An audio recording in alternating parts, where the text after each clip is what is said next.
Peregrinos de Cristo presenta el Catecismo de la Iglesia Católica, guía hacia la verdad central de la fe católica, con el Padre John Freddy Quirama Serna. Somos peregrinos de Cristo. Queridos peregrinos de Cristo, me complace mucho saludarlos en este espacio, una nueva entrega de este podcast que dedicamos al estudio del Catecismo de la Iglesia Católica.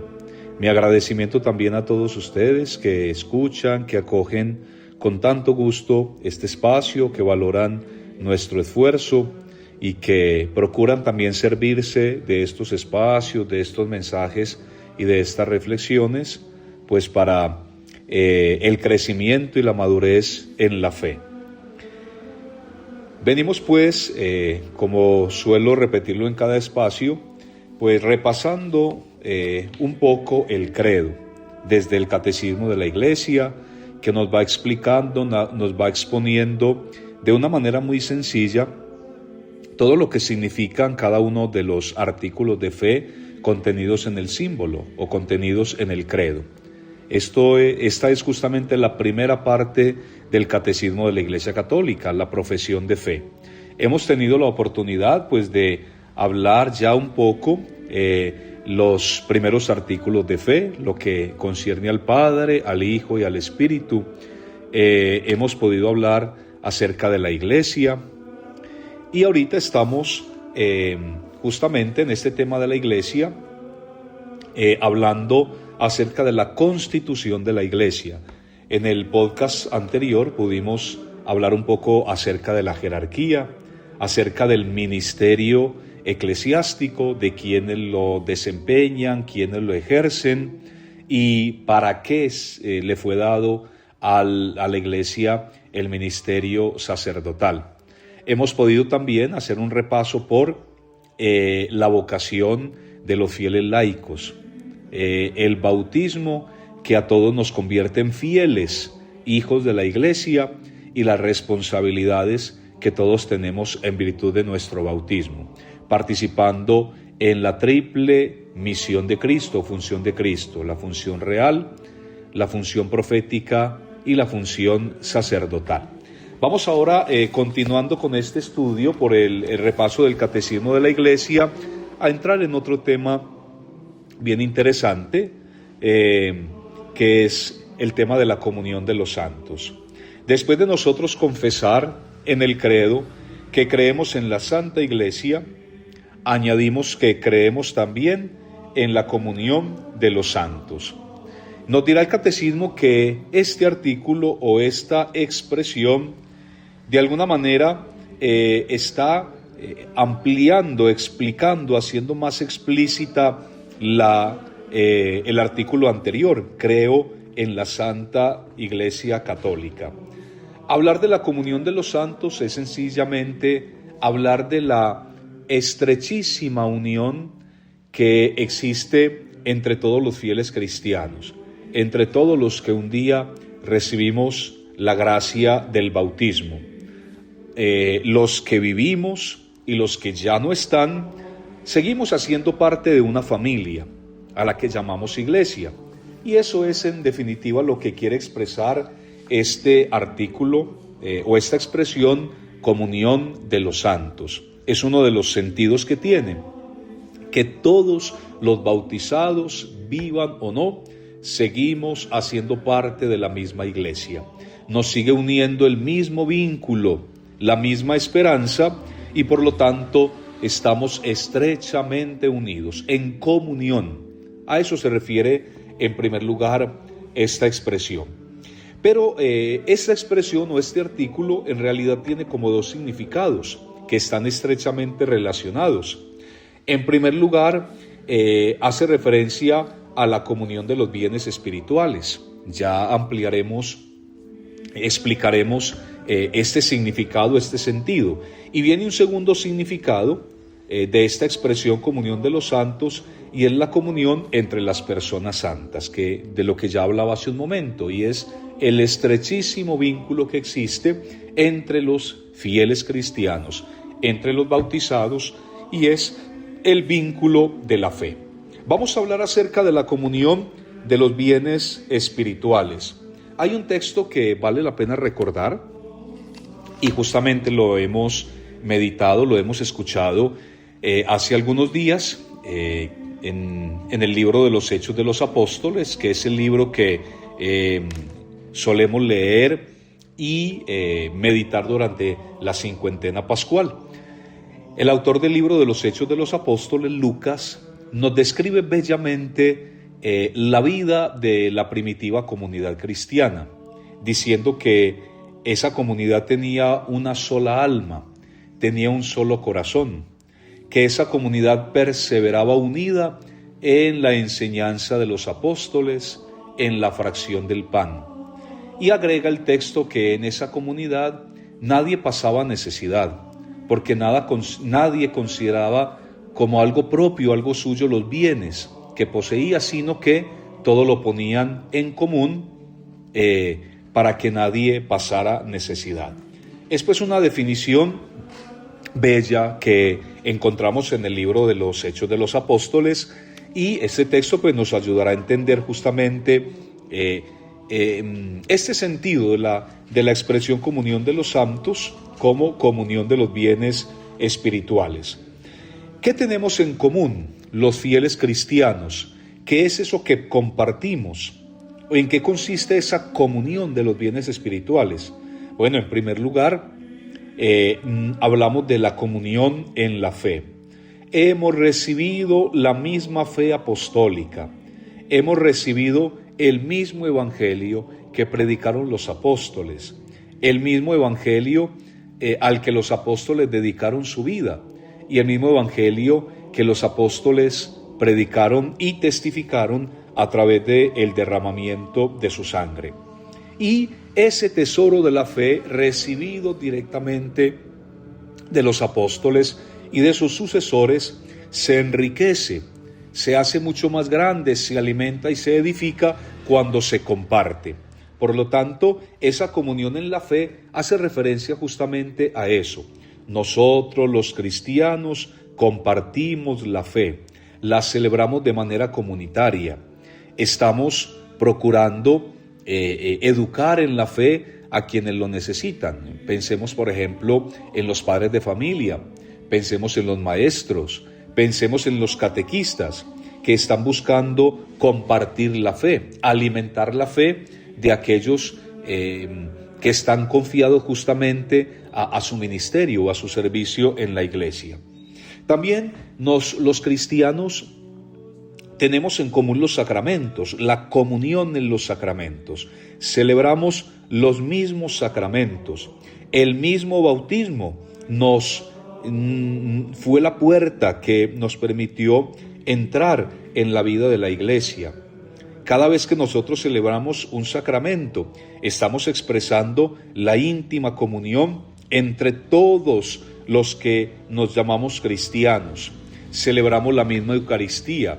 Repito, hemos recibido el mismo bautismo. Recibimos el perdón del mismo y único Dios en el sacramento de la penitencia. Somos confortados con el mismo Espíritu cada vez que recibimos la gracia del sacramento de la unción de los enfermos. Es decir, definitivamente la comunión de los sacramentos es algo muy propio de la comunidad cristiana.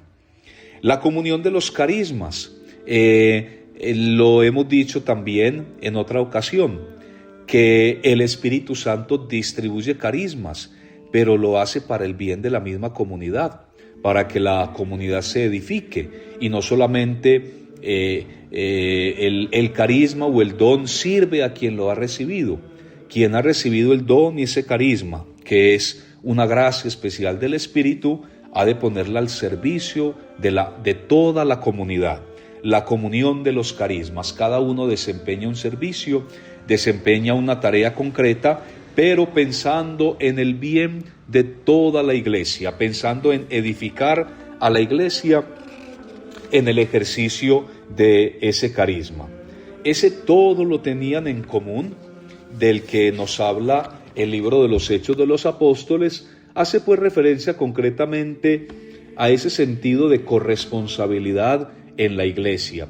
Los cristianos administramos los bienes y los carismas que el Señor nos da por medio de su Espíritu. No los guardamos, no son talentos que se esconden bajo tierra o que se guardan en el pañuelo, citando la parábola del Evangelio, sino que todos esos carismas los ponemos en común, para el común progreso y crecimiento en la fe de toda la comunidad cristiana. Hablaríamos también de la comunión de la caridad. Ciertamente, todo cuanto hacemos, lo hacemos siempre pensando en que la comunidad cristiana se edifique. ¿Y qué es lo que nos mueve para poner en común lo que tenemos, lo que sabemos? Es justamente el amor, es la caridad, que es lo propio de un cristiano. Algo que nos identifica y que nos caracteriza a los cristianos es justamente la caridad. Y dirá San Pablo en la carta a los Corintios que la caridad no busca el propio interés, la caridad no es egoísta. Por lo tanto, todo cuanto hacemos en la iglesia y por la iglesia, lo hacemos movidos e inspirados por el amor, la comunión de la caridad. A eso nos referimos entonces cuando hemos hablado de la comunión de los bienes espirituales. Compartimos la fe, compartimos los mismos sacramentos, compartimos la caridad, compartimos los carismas que el Espíritu nos da. Y de esa manera la iglesia va creciendo, la iglesia se va edificando. Viene el otro sentido y es que tiene esa expresión la comunión de los santos y es, como lo expresaba hace un momento, la comunión entre las personas. Compartimos los bienes espirituales, pero también existe esa comunión entre las personas. El apóstol San Pablo ha dicho que todos somos santos, que habiendo entrado a formar parte de la comunidad del cuerpo místico de Cristo, todos somos santos.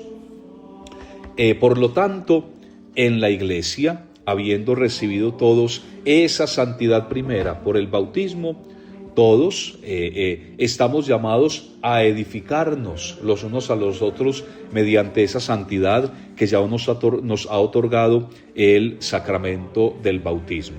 Decía al comenzar la reflexión de este tema, de este artículo de la comunión de los santos, que no solamente pertenecemos a la iglesia y estamos unidos con el vínculo de la fe los que aún vivimos, los que aún respiramos o los que aún peregrinamos. A esta familia de la iglesia también pertenecen aquellos que ya han terminado su peregrinación terrena y aquellos que ya están, creemos ya seguros en el cielo, aquellos que ya participan de la gloria del cielo y aquellos que están todavía en un proceso de purificación, que se están preparando también para poder alcanzar y conquistar la razón última de la esperanza cristiana, que es el cielo. Existe una doctrina antiquísima, muy común a toda la iglesia, y es los tres estados de la iglesia.